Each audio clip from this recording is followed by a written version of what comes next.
This week on RSBANDB Update, it's D&D&D week, but the Ds depend on your disposition. We run through the Trojan Horde, showcasing how important it is. Plus, we also detail next week's Divination update. Will it devalue your divine energy? Then, Double XP Live arrives Monday. This is RSBANDB Update, episode 827, recorded Thursday, April 29th, 2021. Divination and Devaluation and Double XP Live.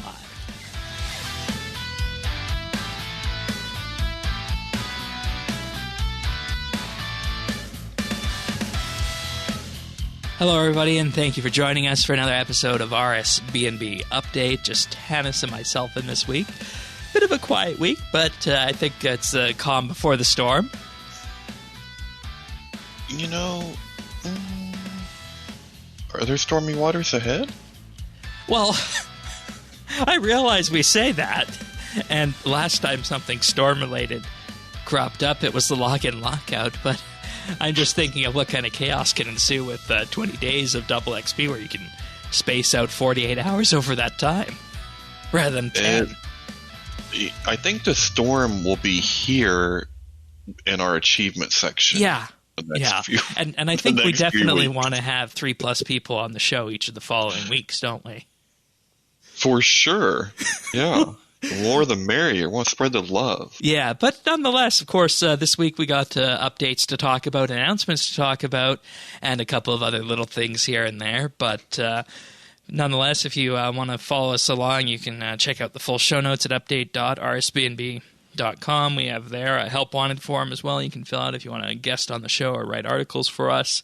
And of course, we're in Friends Chat BitsBytes. I am Shane12088 in game, and he is Tannis79. So it's dailies and distractions and diversions week here, D&D&D week. Yep. Part of awesome April. Mm-hmm. And also, alliteration spring? Yeah. I guess that isn't the same. Yeah. Do we want to talk about what's in front of us first or what's not in front of us at this time? I was just going to ask you, do you know what's better than double Ds? 3 Ds.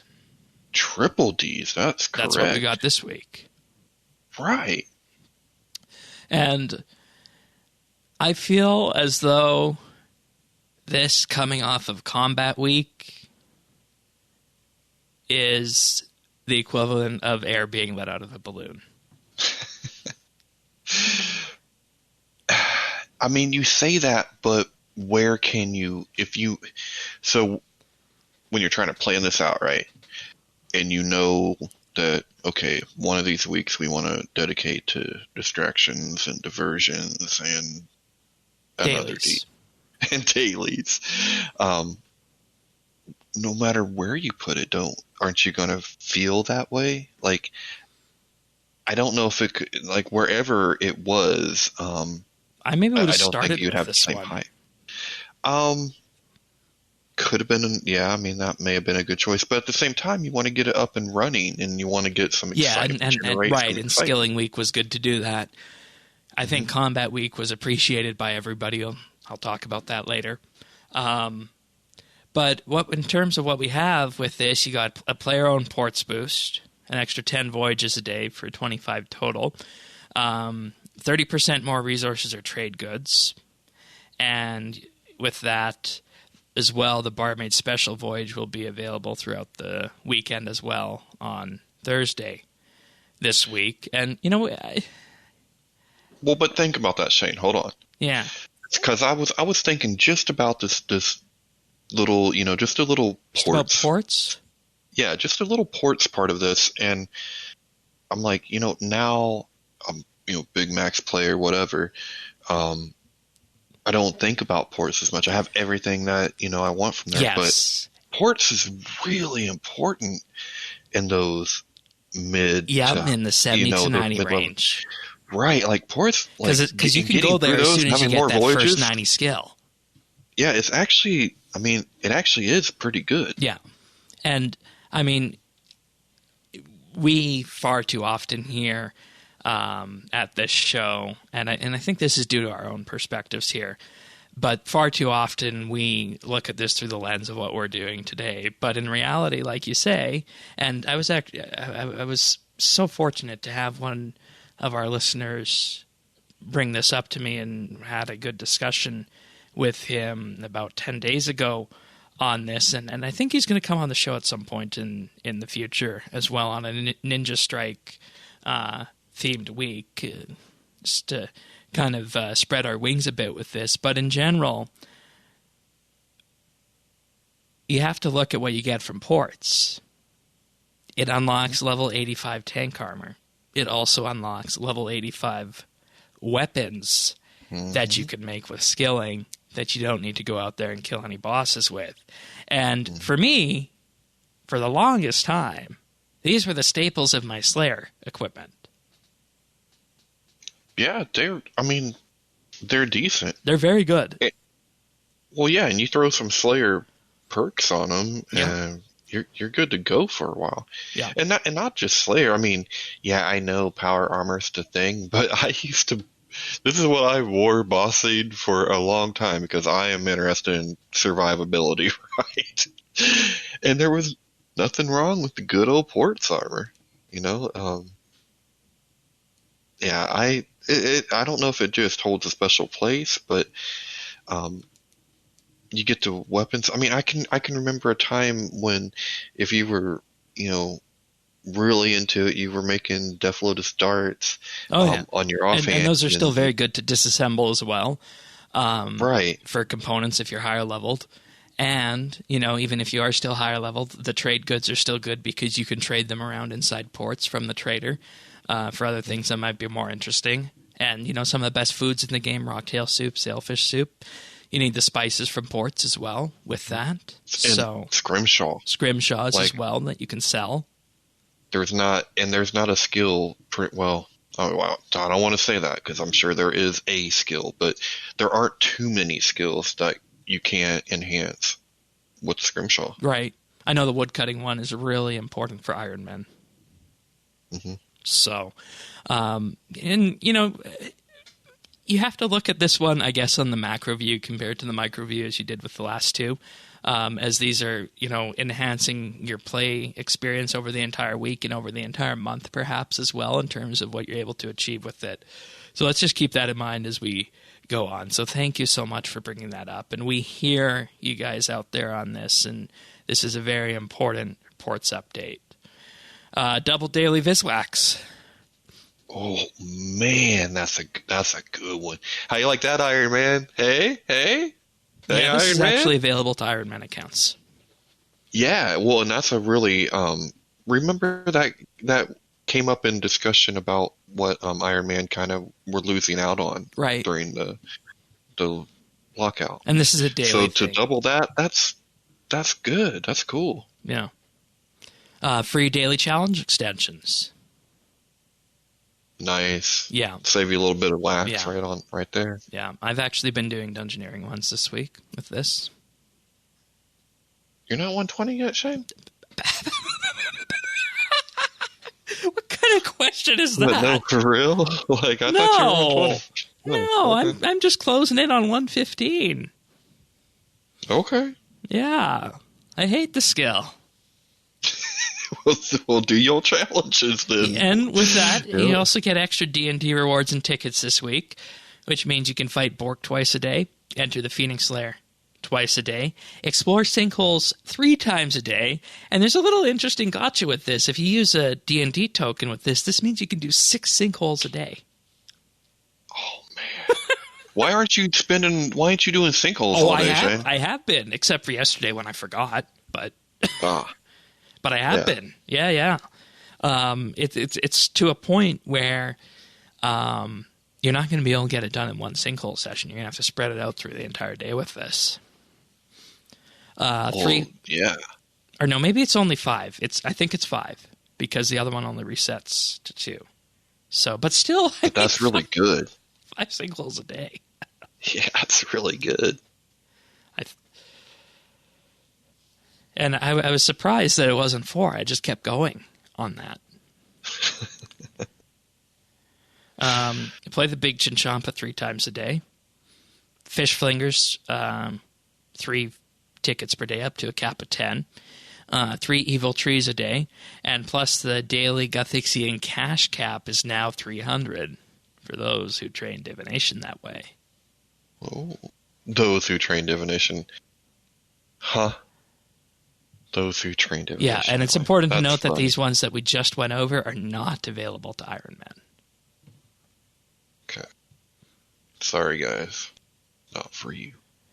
Now available to Iron Man for the player-owned farm, you'll get double beans, increased animal sales caps, healthy animals cannot become diseased, animals will consume half as much food, double produce for each animal, and Trapper's awards double the animals. Adamantite the Trapper. That's pretty good. And as well, double shop stock for all items that are usually restocked at midnight. This includes feathers and feather packs from all fishing shops, water jug packs, yak hides and yak hide packs, broad arrows and broad arrow heads, as well as unfinished broad bolts and slayer gem packs. What? Plant pot packs from all farm shops, all runes from rune shops, Urzile, Agoon, Arguay, Shengo, and Samadin seeds from Papa Mambo's shop. See, and this is another thing I should have been stocking up on. Smart. Those ones. This is smart. You want to stock up on those. And raw rabbit, raw beef, raw bird meat, and the associated packs for those from the Uglog shop. And all stock from the Anachronia gem shop. See, we come in here and we're like, we're not really all that excited. But there's really actually a lot to be excited about. I don't get it. But think about it, like, this is actually really smart to have a week before double XP, and you can get more yak hides, you can get more broadheads, you can get more, like, all of this stuff that yeah, and there's a reason why double XP starts on Monday with this, rather than waiting until mid-May. Mm-hmm. So, and I mean, I just don't think it's I still don't think it's as flashy as Combat Week, but we've just outlined the case for why you're going to want to go and, take part in these things if you don't normally do that, right? Mm-hmm. So, I think we've made the case for it. Personally, I just feel it's less flashy. The things that stand out to me, of course, are the herb seeds, the meat, because I'm still working on the dinosaur log. Player-owned farm stuff is great. Port stuff, I think, is a highlight if you are working to finish off your port or you're just getting started. And, of course, for people who are dungeoneering averse like this is also good for us as well. So, overall, I think it's a pretty good offering that we have available with this, but it's just not necessarily as flashy with that. And speaking of flashy, Tier 1 of the RuneScape Mobile pre-registration has been achieved. We don't exactly know what the marker for that is, but we do know that enough pre-registrations were made to hit Tier 1, so that means that come June, once mobile releases, or come the summer, rather, once mobile releases, we'll be getting the soft punk hairstyle. All right. So keep going, folks, keep going, and we'll, of course, have links in the show notes to pre-register on this to both the iOS and Android store. Now, if you're already playing the Android beta, you don't need to worry about that. You already count as being pre-registered, but tell your friends, tell people who might have been away for a while, and get them to come back to this game, because, I think we are in a RuneScape golden age, aren't we? At least I feel that way. That might be a topic for broader discussion at some point. No, I think there's a lot of things to be positive about and look forward to. Mobile has been amazing. I've been so lucky to be in the beta, and I can't wait for everybody to be a part of that. But just where the game is at, and just I don't know. Things feel like they've really come together, and I can't get over the fact that this is a 20-year-old game that's starting to really find its stride. I mean, Yeah. that just doesn't happen, but it's happening. Yeah. Like right now. And, it's come so far, and we'll, of course, talk about that once mobile launches, because we have, such a perspective on this that I don't know that anybody else has this perspective out there. I can think of maybe a couple people that do, but it's just such a rich experience, and I am overjoyed to be able to talk about this each and every week. And so much we do here is credit to the Patreon supporters. And I'm not going to do the Patreon ad right now, but you guys also have lots of fun stuff coming with the mobile launch as well. So more on that later. But in any case, let's move on to the patch notes this week, shall we? Mm-hmm. Rex Matriarchs, did you go give Rathus a try? No. All right, No. fair enough. Because, we had a discussion on combat this past weekend, but we'll save that for the What Have We Been Doing section, because that was a fun little exercise. But affinity has been adjusted on the Matriarchs, increasing their base chance to be struck in combat. And now you guys are probably thinking, what the heck does this mean? So the way combat works and has worked since the evolution of combat is that your hit chance is modified by the affinity of the creature that you are fighting. You can think of affinity as the base hit chance, then it's modified, then the hit chance is derived based on the accuracy of your weapon and your character combined with the defense of what you're fighting.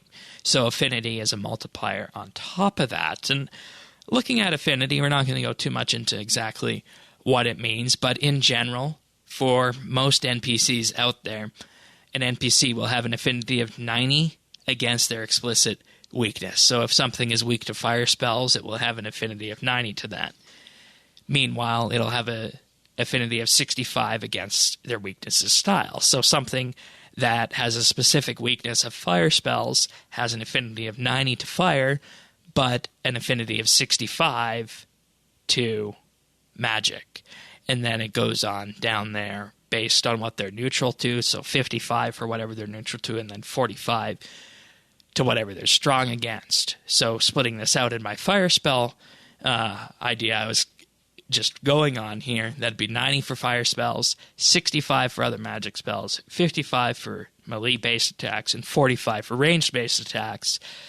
But this entirely changes when you look at bosses, because as we talked about last week with the Matriarchs, if you try and go fight Rathus with, say, magic, you're going to have a bad time, because it is very strong to magic.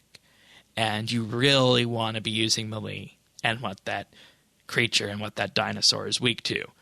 So, in the case of Rathus, you want to use a stab-based weapon like a spear. So, what this means for hit chance is that you take the affinity, and then it's multiplied by the accuracy, divided by the defense values.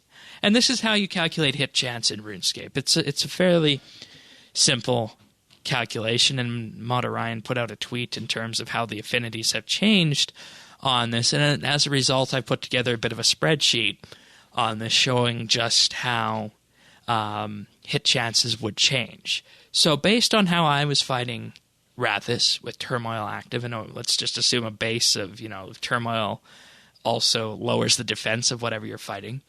So factoring that in and the accuracy of my Masterwork Spear, previously, I would have an accuracy of 129% using that spear.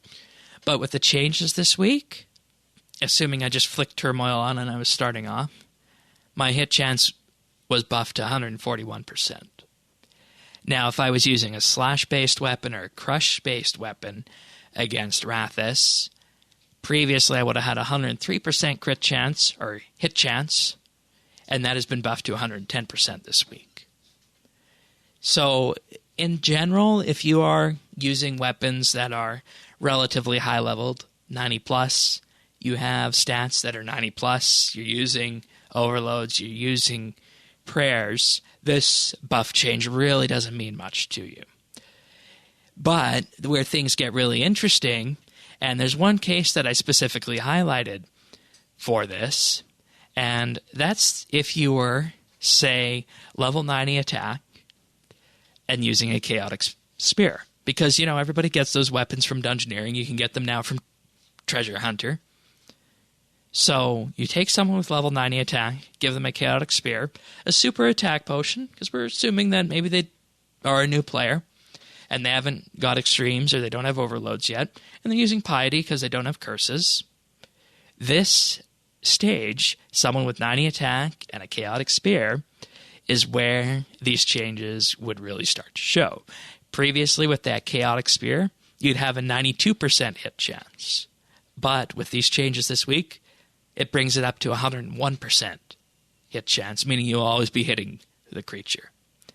Whereas if you're using at that same attack level with those same potions, if you're using, say, a chaotic sword, you would have a 73% hit chance previously and a 78% hit chance with these buffs. So what they have done with making these changes is they've made these bosses easier to get into if you're leveling up. Tanis, do you have any questions on this little mini math lesson? No, I don't do math. All right, fair enough. In general, it's a 9.7% hit chance increase if you're using what the creature's weak to, so spear, spear, arrows, or fire for each of the matriarchs, and a 6.7% increased hit chance for the other styles of that combat type. Well, I think it's always good when you're lowering the threshold to get people into the boss. Yeah. Just as long as it's not to the point where they get in there and they're just going to get ate up, regardless, because yeah, not fun. And on that, I actually messed around with some numbers a bit. I wanted to see what would happen if somebody was level 80 attack and brought in a Zamorak Spear or Zamorak Godsword and used the super attacks. Previously, you'd have a 77% hit chance with the spear. That goes up to 84% this week. Or a 62% hit chance with the Godsword. It goes up to 65% this week. So even with tier 75 weapons and level 80 attack, you're still going to be missing 1 in 5 chances this week if you brought in the tier 75 spear with this. So what I'm really questioning as a result of this is this the definition of entry-level bossing? To the point where to really be effective on this, you need basically level 90 attack and tier 80 plus weaponry. If you don't want to be missing. Yeah, but if you say that though, does that mean that the other, that God Wars isn't? It would mean that, okay. and see, that's the thing. We were told that this was entry level PVM. So based on this, I would say that God Wars 1 and the Barrows is probably your entry level PVM experience. That's what I would have. Yeah, that's what I would have said. And we were told that this was entry level. So I think this is really in between God Wars 1 and God Wars 2. It probably doesn't even touch God Wars 2, so it's right in between those two, I'd say, in terms of difficulty.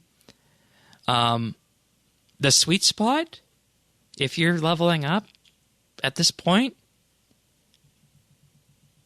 turns out to be level 90 attack with the tier 85 spear from Siryu and overload potions. That turns out to be the sweet spot. And that's all, reasonable. Yeah. Yeah, it is. But if you wanted to, just go bare minimum, level 90 attack and chaotics based on this. And overall, based on these changes that were made, I think it was a good idea to make these changes. Because putting it in this spreadsheet here really exemplifies what they're going after in terms of who this bossing encounter is designed at, or designed for, rather. Mm-hmm. So, it makes me appreciate the content even more on that note, I feel. Because it feels now that there's a clear progression between God Wars 1 and God Wars 2, and then after that, QBD, and then up the ladder you go, right? So I think these changes this week were definitely needed, and they make total sense, at least from my perspective in terms of what I've looked at. Yeah. No, I mean, they make sense. I haven't really experienced this boss yet. Given where it's at, I don't think I would have any trouble. I mean, I'm fairly certain with enough time and a spotter, eventually I could probably get through that spider. Oh yeah. More on that later. All right. Projectile speeds have been adjusted so that damage should better line up with the projectile hitting the player. For those who want a prayer flick. Mm-hmm. Removing the frostbite debuff via pyroclastic shock will now immediately reset your global cooldown. I don't know what that is. I don't know what pyroclastic shock is. Oh, that's the name of the Orichalca's attack, and makes sense because I haven't actually fought that one. Slayer XP has been increased. Combat XP has been reduced. They were giving too much combat XP last week and not enough Slayer XP. Shards can now be combined into hearts, and rare drops from the matriarchs will now consistently trigger a broadcast. And last week they also hotfixed it so that the entrance area can no longer be used as a safe spot, and this also resolves instances of low XP and or no drops. And the damage value on Lanicaea's spear was not its tier 90 damage value. So once again, another we talked about last week, Lanicaea's spear. That's a good Slayer weapon and good step up to the side. All right. Other improvements this week. The Wealth Evaluator is now available for all players. Free to use. It seems like we hear this. Like, it doesn't feel like that's the first time we've heard this, right? Was it just me? No. You didn't need to pay bonds for it previously. I know, but I thought it was released to us before, but... Alright. Maybe it was just, like, announced that it was going to be free. Yeah, that was last week. They announced it would be free. Okay. You can also purchase challenge gems, Clan Citadel booster packs, and Chameleon extract with rune coins. Previously, you weren't able to do that. Clan Citadel booster pack? What is that? I believe it boosts your progress or allows you to do more skilling at the Clan Citadel.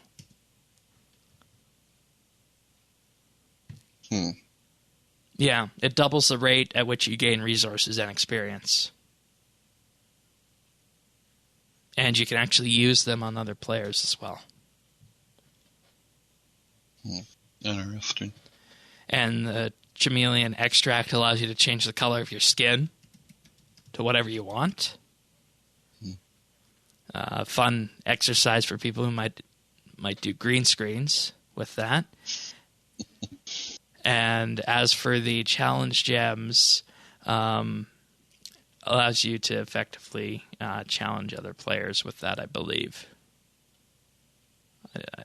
Skilling competitions, combat competitions. These are effectively mini skill of the months and whatnot that take a short amount of time in terms of what kind of XP you get. You choose the time anywhere between 5 and 30 minutes, and it will allow you to effectively count how much XP you get between friends in that time. That's cool. Yeah. I've never really seen much use for them, but I'm sure there's a segment of the population that uses them. And the music boxes are now available to all players from Diego's item storage, including the Mauritanian music box, the Caridian music box, the Masterwork music box, and the achievement banner.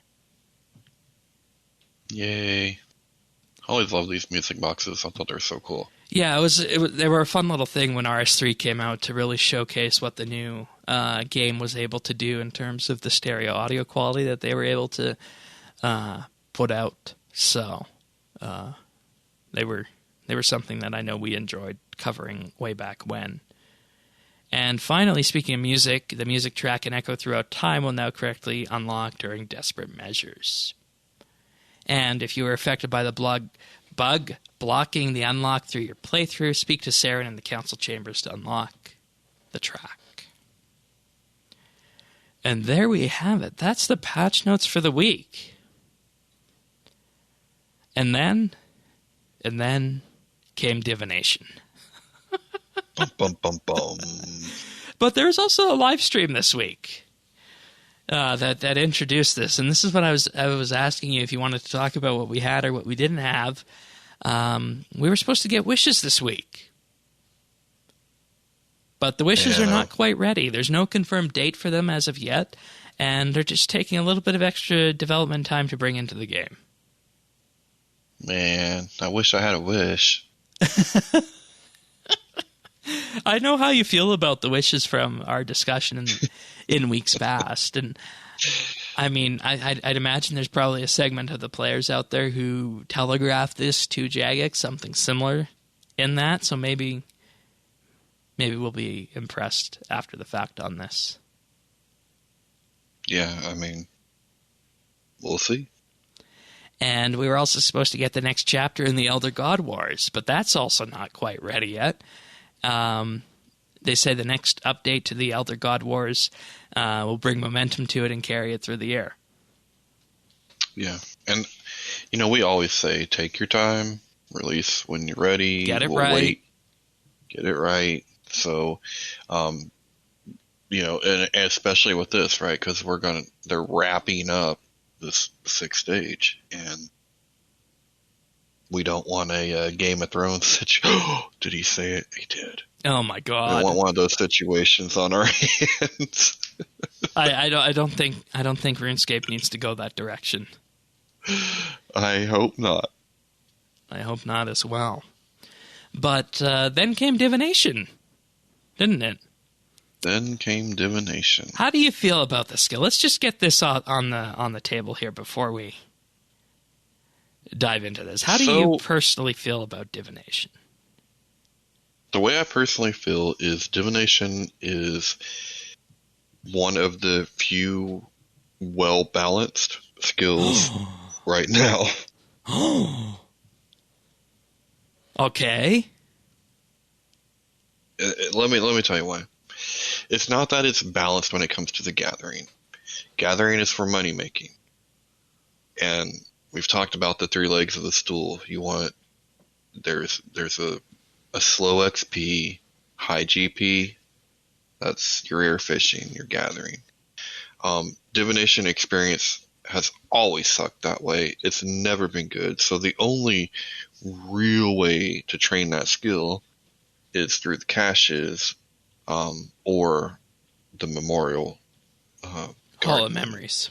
Hall of Memories. And that's where you get your XP. One is, 2 ticking. Probably, yes. One is active, one is super active. Yeah.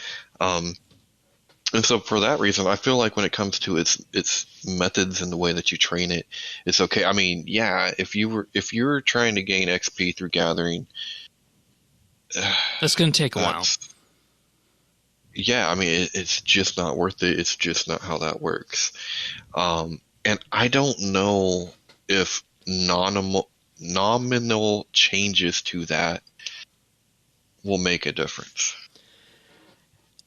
All right, I think we're on the same page, because I personally feel what we saw here, and we'll have to wait and see if this changes next week. I don't know that this is going to tick all the boxes in terms of what needs to be done with it. So let's dive into some notes of what they wanted to do with this first off, because I think we just need to, have a complete understanding here of everything that's going on and what the motivations are behind it, because if you don't, then you're going to see this in a different perspective. And I'm not saying you're doing that, but in general, it's something that RuneScape players do. So. No one ever does that shit. Right? No. Yeah. We totally embrace change. Change we can believe in. And we never jump to conclusions. Yeah. Fair enough. Okay, so Mod Osborne, Mod Shogun, on this live stream with Mod Hooli hosting. Would you believe it that a good chunk of the population out there who plays RS has level 1 divination? And the other milestone where people cluster in the skill is level 80. Good. Stay the hell out of my money. Good. I want everyone in here. And, the reason for that is at level 1, people can assume that, we might not know what to do with this skill. But at level 80, brilliant wisps. And beyond that, what really is there to do in the skill aside from, leveling it up and unlocking the different porters and whatnot that are around. So,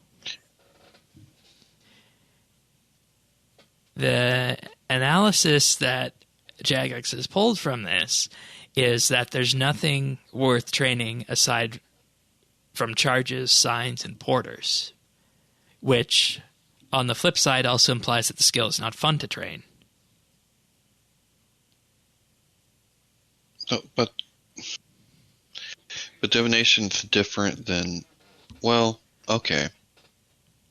I mean, I guess I can see where they're coming from, because in all reality, caches and hollow memories were things that were tagged onto it to try to make it better, because they knew how bad the experience training was. Yeah. And this was also a skill that came out 8 years ago, almost August of 2013. It was supposed to, be on the heels of the 6th Age starting the World Event 1. And then, following that, with 6 months after, we were supposed to get Invention, which, of course, never materialized until 2016, almost 3 years later. Right. So Divination just sat on its own until then.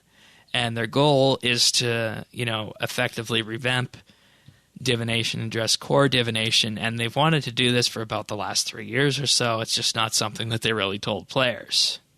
And, Mod Osborne has said that on numerous times before, that if there's a skill he could rework, it would be Divination. And this, one thing we need to be clear on is that this update is not the end for Divination.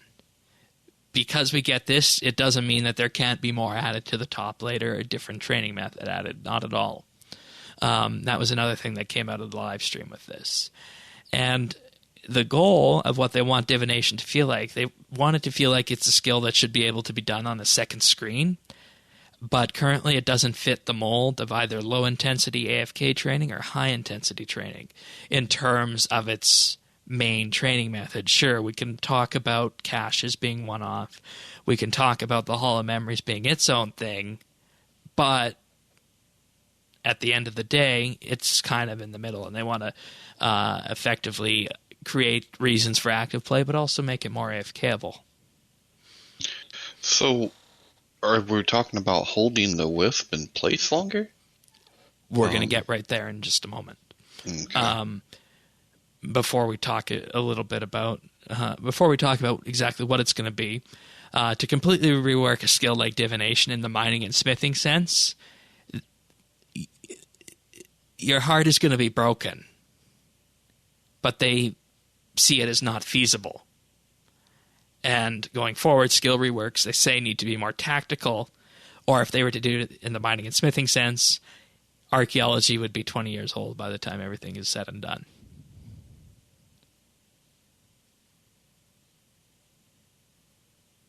I know, that breaks your heart, doesn't it? Yeah, I mean, because I think that one was just so good. Yeah. Now, I get not being able to give divination that treatment. One, doesn't need that treatment. Two, there's probably a lot of lore implications and tie-ins that you're going to have to be careful of. It's the only skill that is like a dead god's memory, you know, that kind of thing. Man. Instead, the you know idea what that means? Is going to be to look at remastery mode. That means we're screwed in construction. That's... Yeah, and construction did come up on the live stream, and he said for construction, the best option that they have right now is to rip it all out and start over. I'm down. I mean, and that's why they did contracts. But in any case, the goal is to approach divination from a remastery type mode and to provide benefits to those players who want to play the skills socially, but also make it for those who want to just, be solo and AFK, that you'll have a good experience as well. So let's look at some of the things that's going to be happening with this. So, starting off, 3 core objectives. Reposition divination as an AFK-friendly skill. Add more interesting aspects to the core loop, and refine some of the skills rewards. Now, the first changes that have been made to make it an AFK-friendly skill are that wisps will now stay within 5 tiles of the crater at all times. Memory springs will now last for at least 60 seconds, and chronicle fragments now spawn next to you and will not move. And they also say that if you play on mobile, these changes make it so that the skill is even more fun to play on a touchscreen. Well, I mean, that's probably true. I mean, that even though that I like the clustering of the wisp being 5 spots like that on an accessibility level, I don't know if it works on a gameplay level. Right, and they demoed this on stream, and the incandescent site looks barren when they do it this way. Yeah, I mean, I think holding the wisp and turning this into more of a legit air fishing skill, that's probably a good choice. It helps. Yeah, I agree. mean that helps. And the 60 seconds base is also good, because we know how that's going to perform later on. And chronicle fragments as well, not having to chase those down is good as well. Now the only thing you'll be chasing down are your Saren spirits. Yeah, if not all that means with the chronicle fragments is that people actually will turn them in, and actually do them. And there's actually something on that too. We'll get there.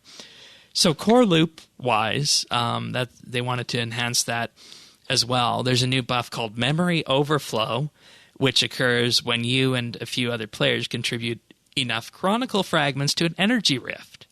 And when the energy rift overflows, the buff will be activated and you'll gain the following effects.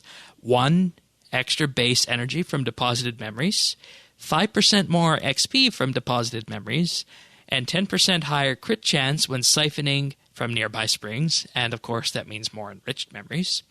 And it will spawn an enriched wisp, which boosts your crit rating by 100%. This mechanic replaces enriched wisps spawning every 20 minutes. So those enriched wisps are going to be spawning a lot more now than they do previously, compared to 3 times an hour. But only on certain worlds and in certain places. Check the friends chats. because that's basically a Hall of Memories kind of theme. And that's what they wanted to do with that. And they also mentioned that there's a world out there already for divination training, so that might see some use as well. And the whole point of this is to make Chronicles useful and make them more simpler as well in terms of them spawning and grabbing the Chronicles. And if you grab it within 6 seconds of it appearing, it will give you an enriched Chronicle that's worth 1.5 times the XP. And enriched Chronicles will contribute even more progress towards overloading energy rifts. And you can also, of course, still take your Chronicles back to May if you want. But now you can just dump them back in the pool. Yeah, I think that's that's a nice mechanic. Yeah. It's good. But 5% of poop is still 5% poop, right? Yeah, and that's why I want to, do some comparing and contrasting next week with this when we get our hands on it and effectively compare where we're at today, where the Hall of Memories is at, and where this is going to be at next week. And that's what we're going to do with that next week. It's going to be because I like where what we're talking about here. I like where they're going, and I like I have no argument about making that part of the skill better. I think that's a good thing, especially making it more conducive to AFK, because it does occupy this middle ground of just not fun. Yeah. But it's got to be. I don't know. I guess you're right. The only way to know this is going to be to compare it, but I feel like it's too light. Compared to the Hall of Memories, right? Yeah, well, because here's my concern. Okay, if we're gonna draw everyone to, so if we're really gonna hammer down the rifts and energy gathering as our core loop, then we're gonna bring everyone there, and we still need to have meaningful choice between your GP training and your XP training. And see, that's my only concern here, right? Because now we're going to be doing the same thing. How are you balancing the stool is what you're getting at. Yeah. Yeah. I'm just going to add on a little bit to this right now. So if multiple players start siphoning the same spring, the time that spring lasts will be increased by 15 seconds per player, up to a maximum of 75 extra seconds. So a spring at the top end will last 2 minutes and 15 seconds.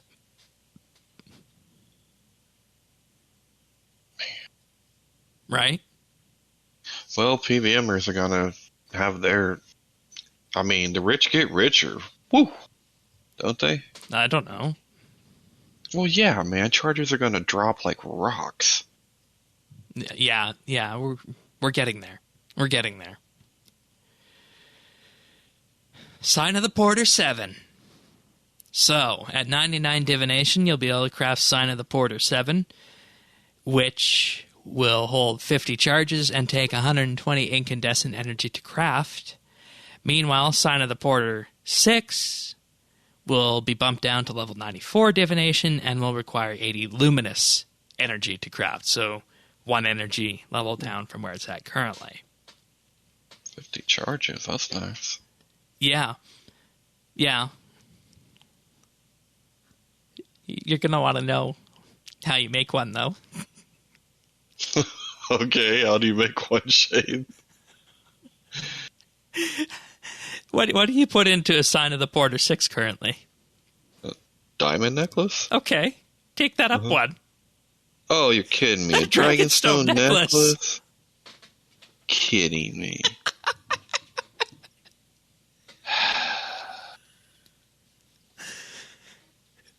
Oh, and here's the thing. It all, when you put them in a Grace of the Elves, it doesn't matter anyway what you use. So, you know why I'm laughing? I have 700 Dragonstones in my bank. Damn. But I'm not sure how I feel about this.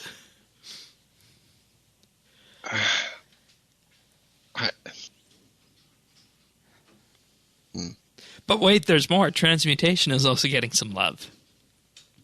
Oh, I hope so, because that's been a redhead stepchild. You can now make raw sharks with lustrous energy and monkfish, raw sea turtle with brilliant energy and sharks, raw cavefish with radiant energy and sea turtles, raw manta rays with luminous energy and cavefish, and rocktails with incandescent energy and manta rays.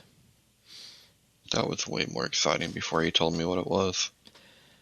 Yeah, and we don't have numbers on how much of each is going to be required here. But I think the current problem with transmutation is not that you can't make these higher level things. It's that it's just not good enough. Well, they could just lower the price on... you have to put too much energy into it to make that. Well, and it's the only time the only thing I've ever used it for was charms, right? That's right. Yeah. If they lowered that and made it, like, even a 3-to-1 would be better than what it is now. Like, it's bad. It is expensive, but... Yeah. Ores have also been looked at with this. You can now make luminite with sparkling and mithril ore calcite with vibrant and rune ore, dracolith with vibrant and rune ore, nechrite with lustrous and calcite, phasmatite with lustrous and dracolith, bane ore with radiant and nechrite or phasmatite, and you can make the animicas with incandescent and bane ore. It will take 2 bane and 5 incandescent to make 1 animica. Interesting. And I don't know, like, going back to when Divination came out, I never really saw the use for transmutation. Well, no, one, there's a use problem, but 2, I think there's always been a cost problem as well. It's always been pretty high to get just a little bit extra. You know what I mean? Just the 1 tier extras, it's not much. Yeah, then that's what I'm not sure about. So because it costs you more, and you have to work rather than just going and buying the higher tier. Right.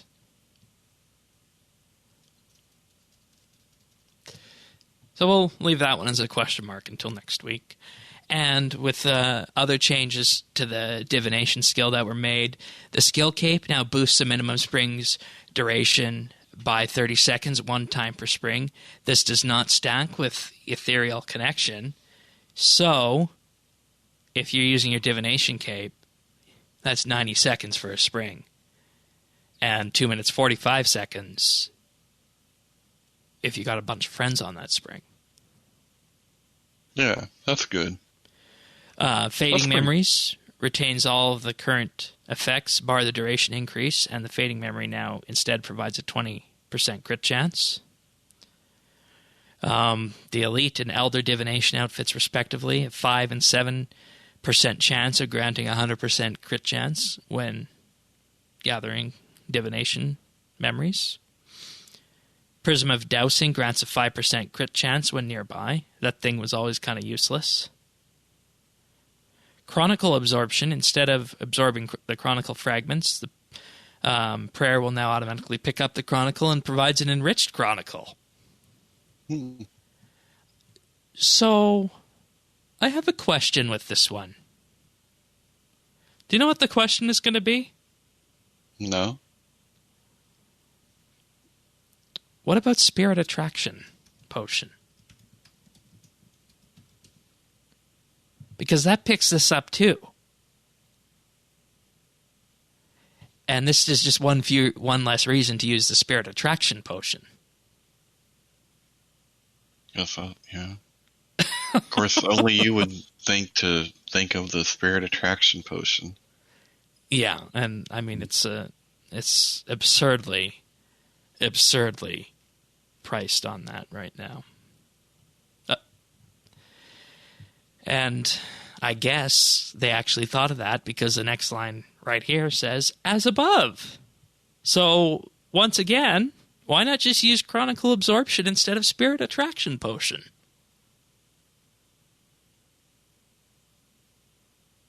You probably should.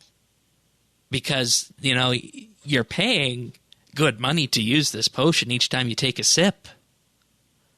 Mm-hmm. You're paying $20,000 per dose.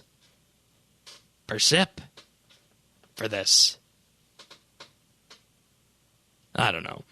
And Abyssal Transit, Chronicles can now be offered from the backpack, and Abyssal Transit now doubles the progress towards memory overflow when dropping off Chronicle fragments.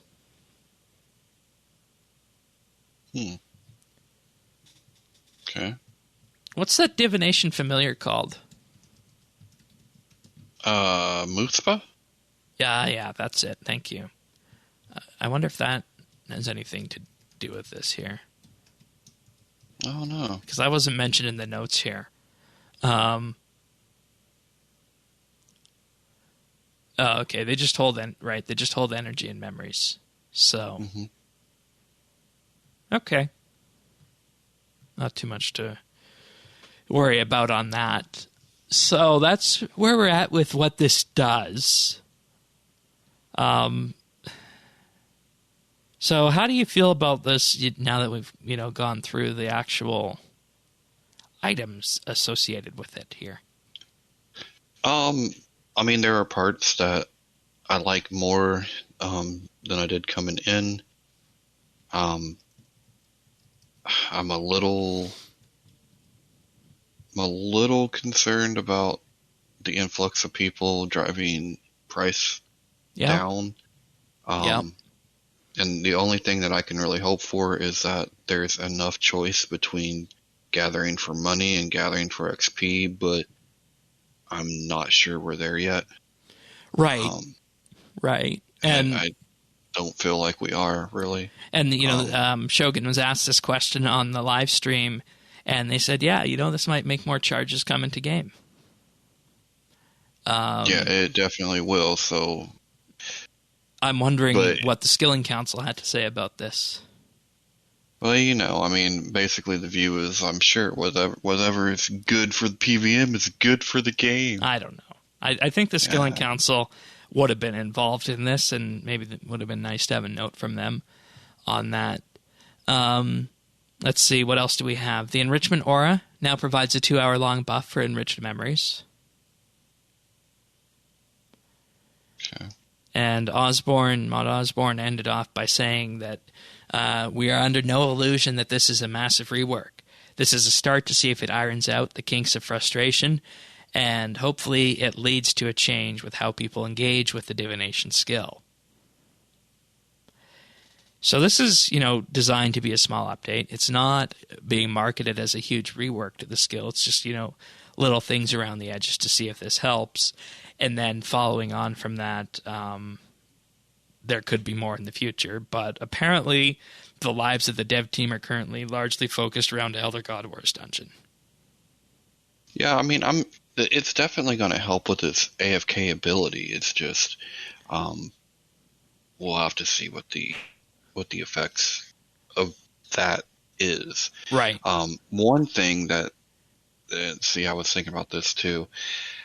We're not going to know the effects of this for a long time because it's coming in on Double XP Live. Yes, who does divination gathering on Double XP? You don't. Yeah. So that's going to be interesting too. Well, if you train divination, you'd train it at the Hall of Memories too, ticking. And there's a prime reason why you might do divination on Double XP Live. We are doing a skill of the month, starting on May 10th, running to the 24th. That is divination. That's true. But unless you have a Metrodome and you're in the Hall of Memories, don't show up. Oh, that's not a challenge. I'm just saying. I know. There are crazy people out there. I know. And, following from this, if it's successful, this could become a blueprint to update skills 5 to 6 times a year. From a tactical perspective, that could be very healthy for the game. And we already talked about that there could be higher-end updates coming for Divination in the future to add more onto the top. And the question was asked about more money-making methods with Divination, and the answer to this was that energy gathering will become easier, which in turn lowers the amount of money-making methods out there because more people are going to be able to do it, or are doing it. I think they're betting on Did they say that as a good thing? Yes. No. They said energy gathering will become easier to the answer to that question. But why is skilling the only thing that you shouldn't make a damn dime in? I think they're betting on transmutation as being something people will want to do for money. For what? Why? There's no reason right, for it. Looking at this, we have plenty of sharks. No one uses sea turtles or manta rays to eat. Cave fish are used. No. Rocktails are already abundant. And when it comes to ore, the mining and smithing rework has, effectively filled out the need for all these ores in-game already. So I don't think betting on transmutation for money-making is a good idea. And hear me out on this, but I don't think there's going to be any reason to buy make Sign of the Porter 7 because you're just going to pop these things into your Luck of the Dwarves and just go with Sign of the Porter 6, unless you don't have Luck of the Dwarves, which, is probably a fairly significant chunk of the population, but at the same time, you still need 99 divination to make Sign of the Porter 7. Yeah. And it's your grace of the elves, but... Oh, right. Not Luck of the Dwarves. But, I mean,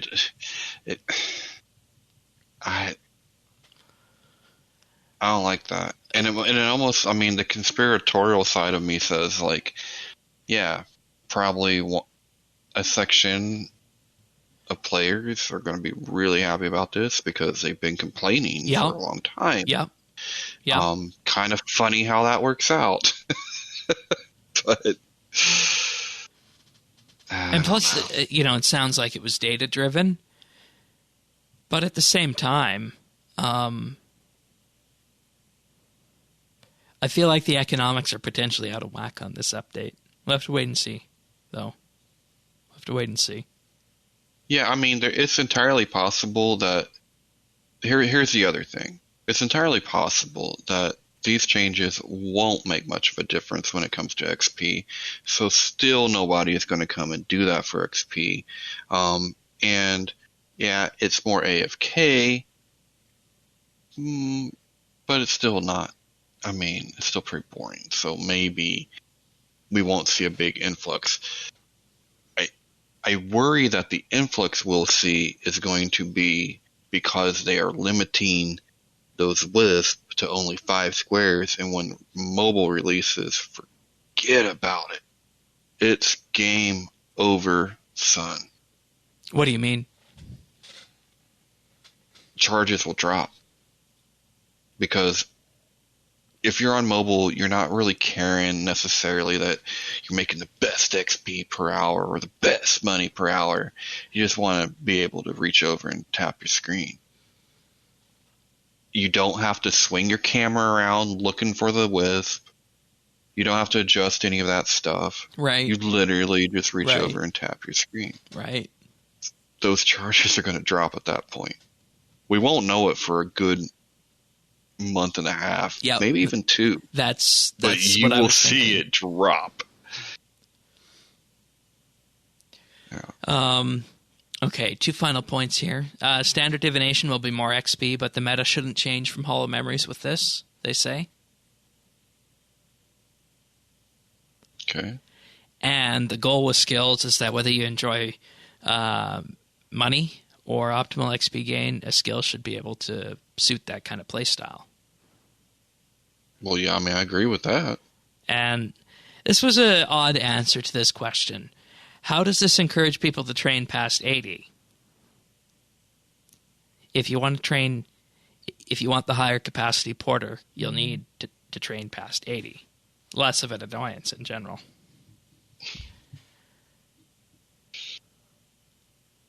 They don't understand divination. I hate to say it, but that sounds like they don't understand. No, not that they don't understand divination. They totally understand divination.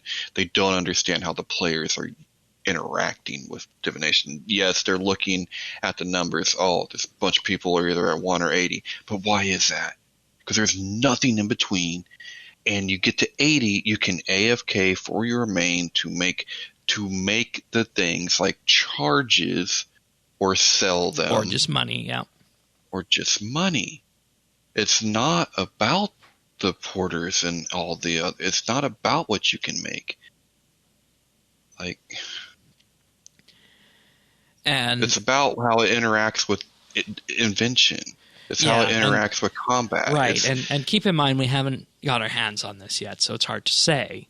But I feel like one thing that really could have been done with this was provide incentive for people to go back to different sites. And obviously, I mean, now there's reason to go back and gather luminous energy to make, Sign of the Porter 6. Yeah, I mean, they lowered the price per charge for Sign of the Porter because you can do 6s with luminous now. So yeah. Cool. But all you're going to do is you're going to see a cluster formed around that level now. Yeah, Sophanum. Yeah, so now you'll see clusters in Sophanum. You still didn't address anything to do with, like, all those sites are just there. You just cruise through them and on to the Transmutation. next. But once again, I don't feel that that's going to be used that much. No. Whereas if you look at archaeology, you're consistently going back to Caradet, to Everlight, and so on. And why are you going to do 2 actions for a resource that you could get in 1 action? Or just buying it? But you know what I'm saying? Like, you're gonna get you could just go mine Bay Knight. I mean, the only people I could ever see this benefiting, maybe, but I don't even know if they do that. Maybe they do, maybe they don't. I don't know. Well, I mean, Bane is behind a fairly significant quest. Yeah, I mean, but how much Bane do you need? Right. How much Bane do you use and there's other Bane spots you could go to. So, right. And to be fair, like I said, we haven't got our hands on it. It does sound like it's going to, change the core loop and make it more AFKable, which, if that's their goal, fine. But like I said, I think the economics are out of whack on this, and it feels like it didn't get the appropriate pass from the Skilling Council. Yeah, I agree with you entirely. The economics are upside down. I don't think the transmutation and the porters is something to bank or write home about. And if they genuinely believe that those are going to be beneficial, like I get that, but that's not. I could see how you might get that out of data and looking at the numbers, but it really doesn't feel like that's how it is on the ground with people that are playing.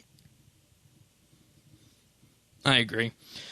And, I've got testing to do this weekend in terms of benchmarking Hall of Memories and Hall of Memories 2-tick and what we got currently. Yeah, good luck me on figuring that out. But fun. Nonetheless, I want to benchmark all that and see where we're at with this. So we will have more comments on this in terms of the XP and the economic ramifications next week. So, but there's more. There's more. Double XP is coming back on Monday for 20 days this time. And don't call me a weekend because we're starting on Monday. Yep. You still got your 48 hours to go through it. It's 48 hours. Are you excited? No. Yeah, me neither. No. but I mean, it's important. It's very important for people, I will say that, who are leveling up. Mm-hmm. But it just doesn't have that huge oomph behind it that it used to. And does moving it from 10 to 20 days really have an impact? I mean, I guess it just makes it more available, but I just don't like get if somebody that. was locked out, this really doesn't affect you that much, does it? Or no, and I really don't get that. I mean, what this is telling me is maybe in the numbers they're seeing that a lot of people aren't getting through their double XP through the 48 hours. And yeah, I mean, all I can say to those people is get good. How are you going to treat your gains like that? No, I'm kidding. But because I am guilty, I haven't made it through. I didn't make it through all mine last time. But I mean, maybe that's it. Otherwise, I don't see the big deal. I thought 10 days was more than generous. They did put out a really flashy video for it, and this is quite honestly a mobile advertisement. I'm actually gonna play it because I just want everybody to hear the tone that is set with this now, and this is the tone of Double XP Weekend. You ready for this? Mm-hmm. Double XP Live. Fastest way to reach your XP goals. Get ready to skill play. Available for all 28 skills.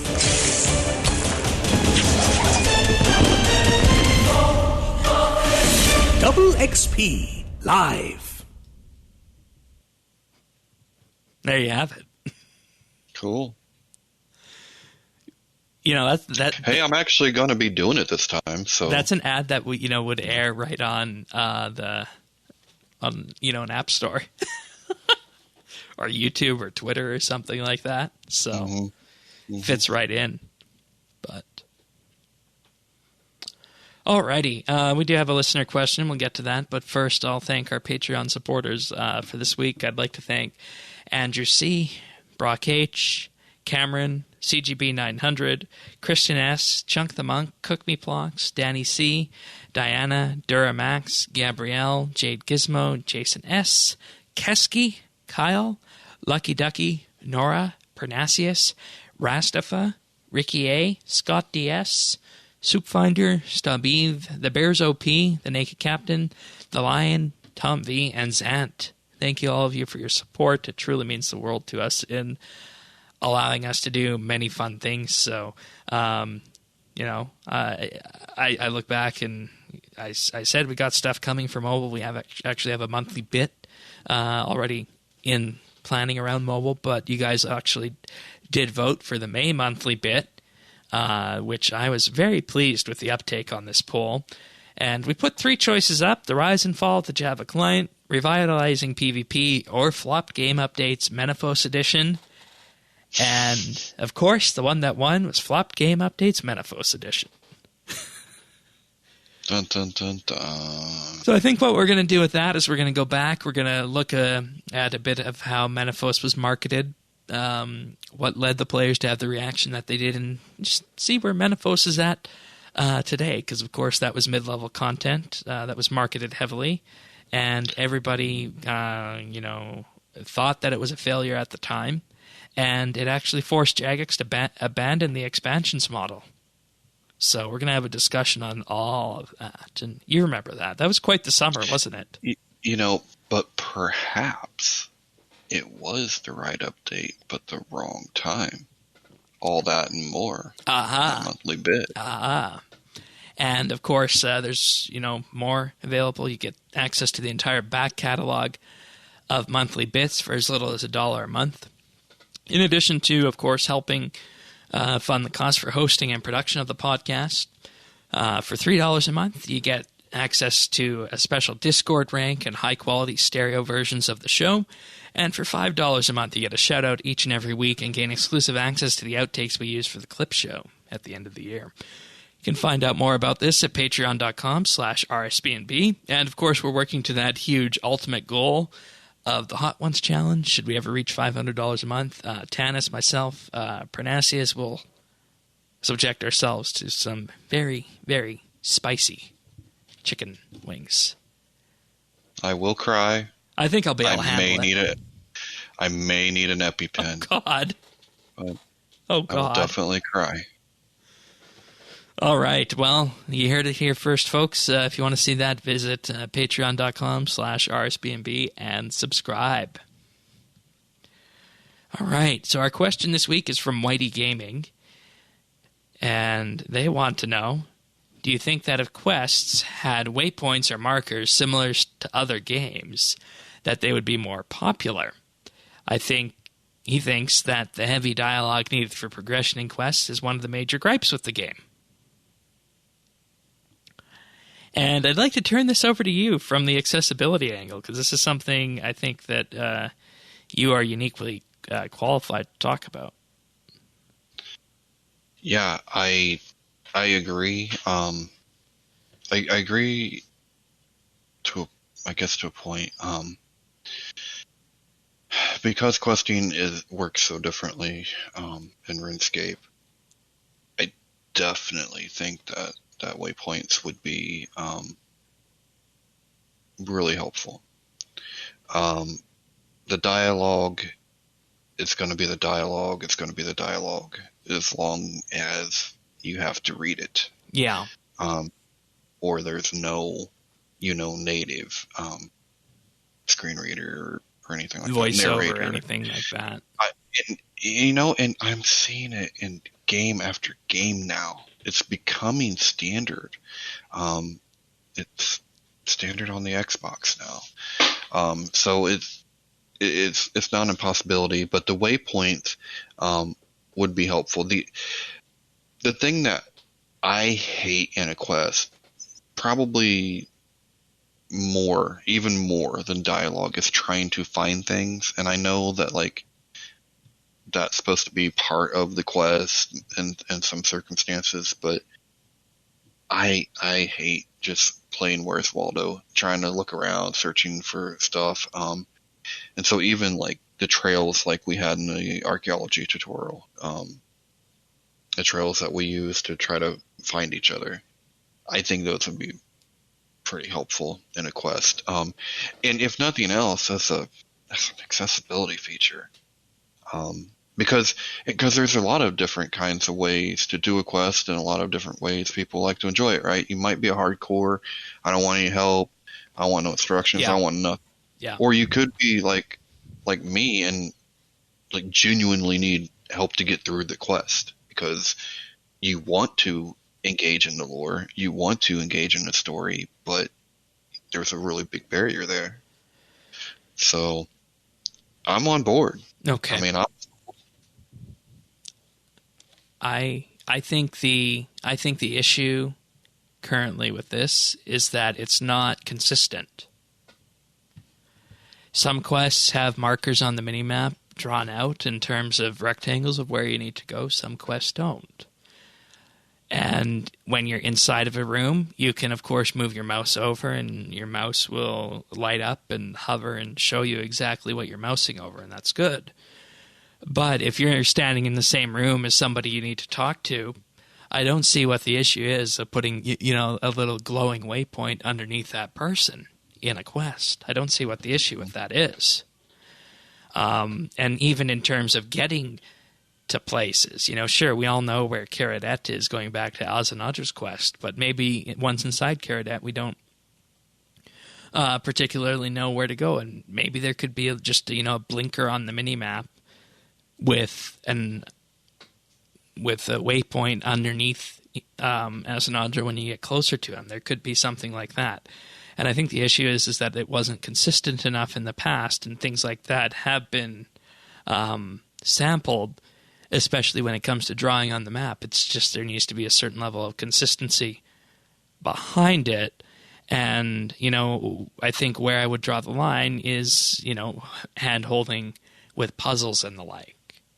And, maybe this is part of like some of the design that we saw in the Heartstealer quest, where if you don't get the puzzle or the mechanic after, 2 or 3 tries, it makes it easier for you.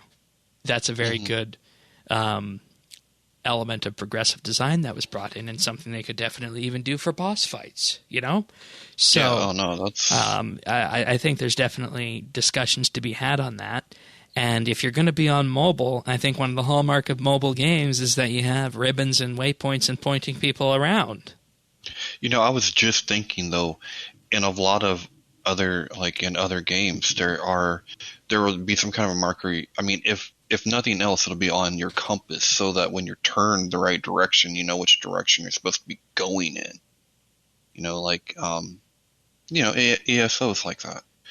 So, like, you at least know, go north, Right. Like, I wouldn't see why we couldn't have that. I mean, I think that makes sense too. Yeah, and I think it's something that needs to be looked at, kind of like we had the renaissance of skilling with archaeology and everything that it brought in terms of highlighting the world and making the world easier to interact with. Just those little things on top that made it feel so, have such a high fit and finish to it. I think you could definitely bring those in with quests too. Definitely. So, and it's just a matter of making sure all the quests are consistent in that regard. But, all right. Thank you, Whitey, for that question. If you guys want to send your own questions in, you can email questions@rsbnb.com or leave us a DM on Twitter @rsbnb, or just post at update.rsbnb.com/ask. All right, time for pick of the week. So this is a pick of the week that I feel needs to be done, because for those who have known me for a long time, you'll know that one of the things that I value and I don't like is groupthink. And there's no other place that you see groupthink more in 2021 than in the media. And there's a good website that I've become familiar with recently that is, it's seeming to be the harbor for journalists who want to talk, but their platform or their newspaper might not want to publish what they're talking about, or you're an up-and-coming journalist and you want to publish somewhere, but you haven't been picked up by anyone. I've seen these people here too, and the website I'm talking about is Substack. They have categories for everything from politics to technology to business to finance and even food and drink. And one of the biggest people on Substack is Glenn Greenwald, who everybody will know. Back in 2013, broke the story about Edward Snowden and the NSA spying on everyone. And since then, Glenn Greenwald has moved along through various other journalistic outfits to a point where he was pushed out of one that he founded, and then that ultimately moved him to Substack. And he's written some very interesting things over the last 6 months or so on Substack. But where Substack becomes really interesting is that it kind of is also like Patreon in a way, where people can effectively pay as they go per article or pay as they go for a subscription. Some people write for free. Some people have a subscription associated with them. And it's effectively Substack is the writer's version of Patreon, where if you're a writer, this is probably a platform that you want to be on. And aside from the people who do charge on there, there's a good amount who actually just write free of charge as well, that you can cruise through as well. So I would recommend at this point in time, just have a look at Substack. I enjoyed reading the Glenn Greenwald pieces. There's a number of also good publications under the technology section as well. So Substack.com is the pick of the week from me, which I think is needed more and more as we look at where we're at today in terms of what the mainstream media and papers are doing. Very cool. Very cool. And I love the democratization that you see with sites like Patreon and what you're talking about here with Substack, being able to support the little guys that you enjoy. Yeah, their content. and see, that's the thing. In what world would you be able to write on the same platform as somebody like Glenn Greenwald, who, you know, wrote for very high-end newspapers before but moved on, and now you get to choose exactly who you're paying for? Yeah, if this thing takes off, this could, you know, be a fundamental shift. And we've been doing it, of course, with Patreon, but Substack is the sole writing version of it. Yeah, hey, I mean, wouldn't this be cool if it brought back the old serial kind of novelizations? Yeah. Like, You how could cool would have that be? I mean, something like that could totally thrive on Substack. You know, you get the first issue for free. Oh, and then you got to pay for the other ones after that. yep. So, very good. Very good. What do you got for pick of the week? Well, I've been reading, and I kind of went back to my my roots of historical fiction. A while back, I was watching Troy for the umpteenth time because, I mean, you can't get enough of Brad Pitt and Troy, right? Like, he's just a badass. And I was talking to a friend of mine, and he recommended this book series called Troy. And it starts with the first book being Lord of the Silver Bow. And what I really love about these books is it retells the story of the Trojan War, but it takes away the, you know, Homeric kind of fantasy almost, the mythology, right, of around these characters, and it gives them living, breathing, human motivations, right? Like the world didn't go to war because Helen was hot. Okay, that's not how those things work out. It's much more likely that, you know, Agamemnon had his sights set on Troy for conquest, you know, those kinds of things, and it really gets into detail, and all the palace intrigue, and there's a lot of war. It tells the story of like a time period that you don't think about a whole lot, you know, during the late Bronze Age like that. You don't think about the galleys couldn't be far out to sea. They all beached every night, right? They would go and they would pull it up on the beach, and they beached every night.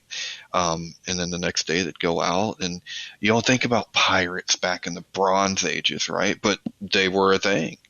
And so there's all this stuff. Oh, and it's got, I'm sure you've heard of the island of Santorini in Thera. It makes an appearance here before the big boom. So that's kind of, you know, it's kind of neat how the author weaves in all these things that we know now. And really just kind of takes, like I said, it takes kind of the mythology away from the characters like Odysseus and Agamemnon, right, and Priam and Hector, and it turns them into people. And some of them may be great, and some of them may not have been, but people at the end of the day, and it makes for a really good story. It's a completely different way of looking at the whole, you know, history of Troy. And it's a bit of an old book too. I mean, it's a decade and a half old at this point, but I mean, still that's pretty young for a book. And you know, we don't talk about this too much, but this is definitely something that people do have as an interest. So it sounds good. It's personally not my history of interest, but nonetheless, sounds like a fun read, and you're enjoying it, of course, in audiobook format, as you do. Mm-hmm. Yep, you can get it on Audible.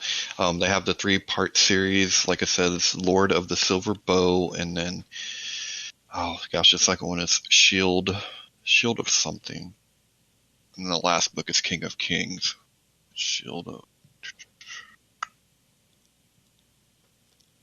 What's the third one, Shane? Shield of Thunder. That's it, Shield of Thunder. Sorry, I was a Rick Perry moment. Has it been too many years? Do people not remember him? Okay. I remember him. But yeah, that's my pick of the week. It's the Troy series. Wonderful. And I think you've got the tone set in terms of double XP right around the horizon with the Divination update coming on Tuesday because the bank holiday in the UK on Monday. We are doing a Divination Skill of the Month. It's starting on May 10th, running until the 24th. We decided to run it not starting on Monday because the update won't be out on Monday. We want to run it for 2 weeks in total on that. And, it's going to be part of double XP. You can use double XP or you can't. It's your choice. And I do have to say that the winner from this one will be picking up a Grace of the Elves. Or no, it's a Luck of the Dwarves, I think. We'll have to ask Bernasius on that. He's putting up the prize. It's either a Luck of the Dwarves or a Grace of the Elves. It's one of those two. But both of them are, of course, very useful. So, yeah. Sign up, do some divination training, and we don't like to offer cash rewards, but I think skilling rewards like that are fine. Bears OP won a bond for the fishing contest, so he deserved it. Yeah, he deserved every bit of that. And there's going to be lots of achievements next week, and it appears as though people are getting the jump on that because we've got quite the list so far from the last week here. So starting off, God Shaman got 99 defense on April 28th. Continuing the 28th now, we have Surge Aurora with 99 farming. Ultra Dog 177 with 99 attack. CQ Sethron with 120 invention on the 27th. Rex Compendium with 99 summoning. Tathing Spy with 99 cooking. Up the Iron 05 with 99 cooking also on the 27th. Then on the 25th, we have Delandra EST with 99 archaeology. Deniz with 120 strength, Rex Compendium with 99 ranged, Ultra Dog 177 with 99 constitution, Vivian with 99 magic. Then on the 24th, we have Derp with 120 attack, Max Quest Points with 99 magic, Popo with 200 million magic XP, Robbie with 120 strength and 120 attack on the 24th, and then Vivian with 99 ranged closing out the 24th. Wow, nice achievements there. But continuing on, we have Max Quest Points with 99 ranged on the April 23rd. We have Natharios with 99 strength and magic on the 23rd.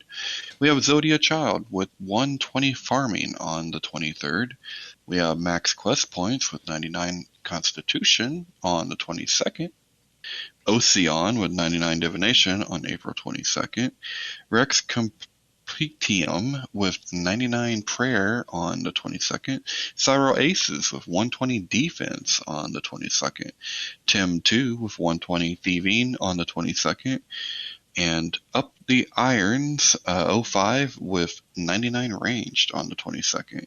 And then Zabros with 99 prayer on the 22nd. Well done. So nicely done, everyone. Well done.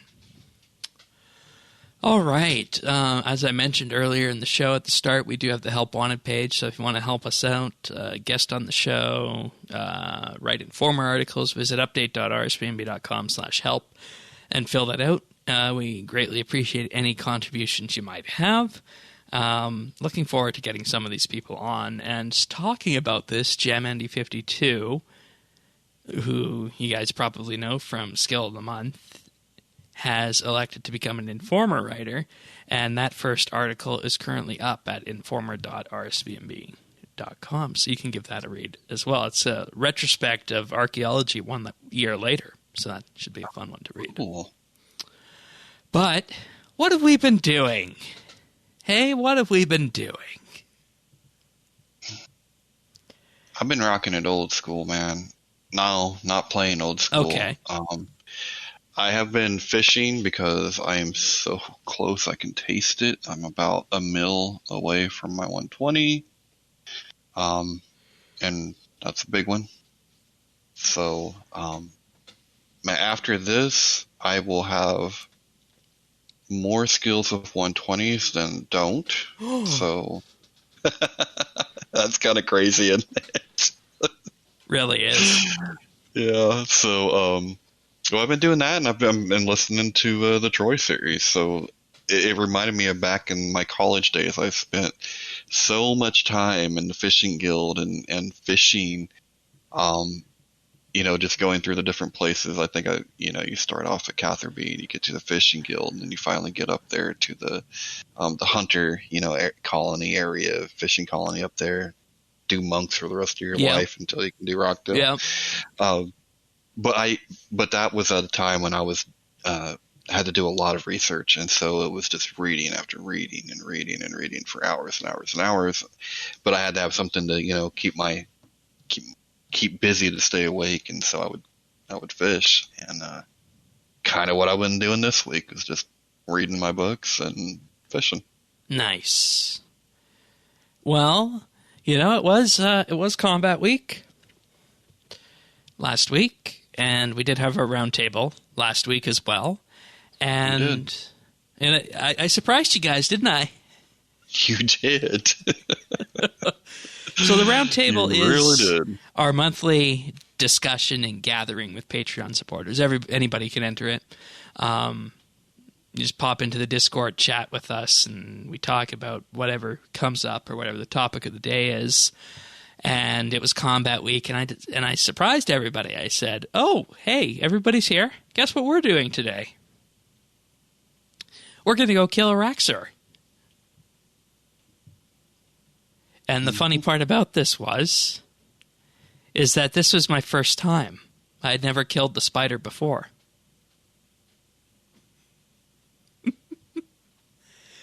And, I took some advice from David in terms of the equipment and perks to bring.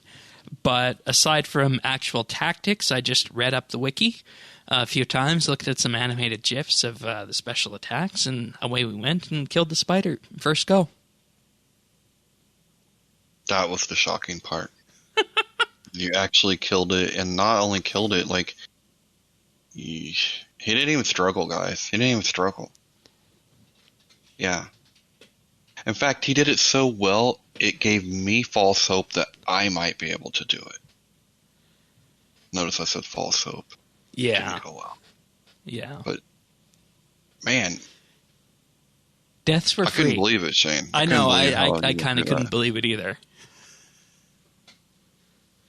But I actually took it one step further than that, and I did a bunch of Reaper tasks after that.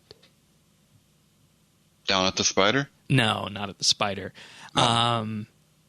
I had a Grigorovic and a couple of God Wars 1 Reaper tasks that I did. Okay. Yeah. Have you been back to the spider since? Yeah, I did. I actually went back and I killed it 3 more times. Wow. Watch, you're gonna put a leg together. No, I'm not. No? It just doesn't move me. It doesn't move you. Yeah, okay. Killing PVM like that doesn't move me. I think if anything, I would be more of the God Wars 2 kind of pace, Matriarchs kind of pace. Matriarchs are kind of slow though, but probably more the God Wars 2 pace in terms of what I've seen from Vindicta and Grigorovic and the Twin Furies so far. I haven't done Hellweir yet, but yeah, I've done 3 of the 4. So, but then again, some people say Greg's easy, and I think Greg's hard, but Hellweir's. Well, apparently my problem with Greg was that I was using my scythe, which keeps me out of melee distance, and it's easier if you're in melee distance.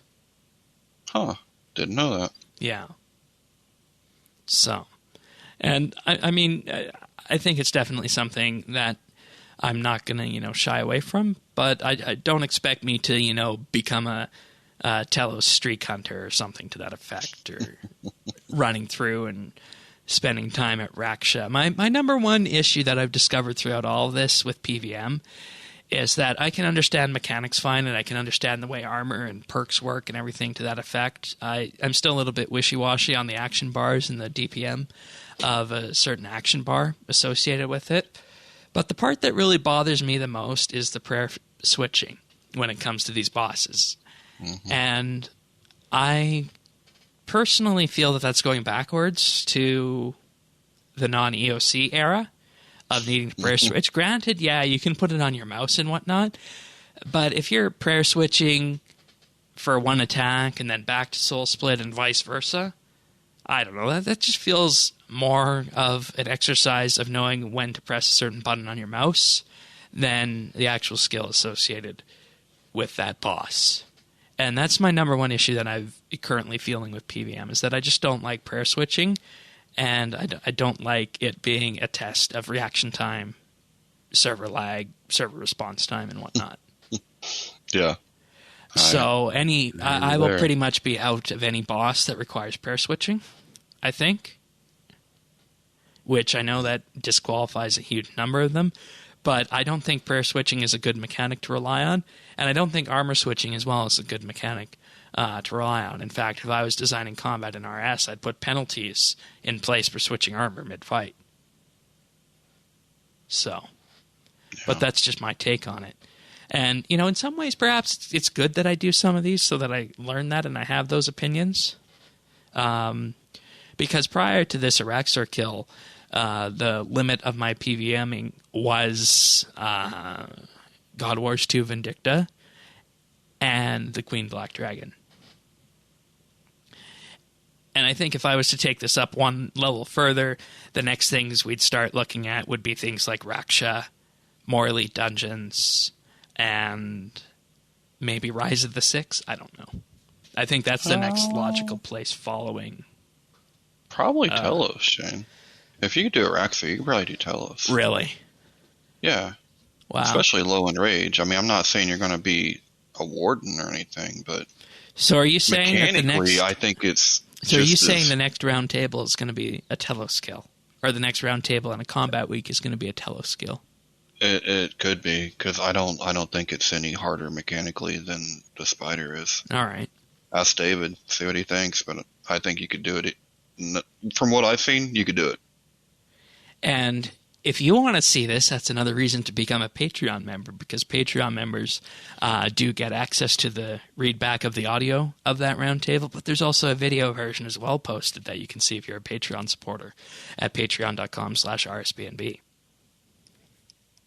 So there's lots of fun little benefits here and there. But I think that's it for this episode, unless you have anything else.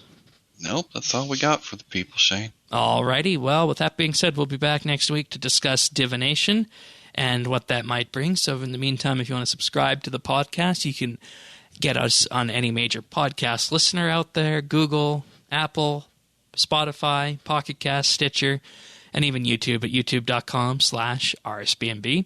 We appreciate your subscription and likes, especially on the YouTube platform, as that helps us with discoverability.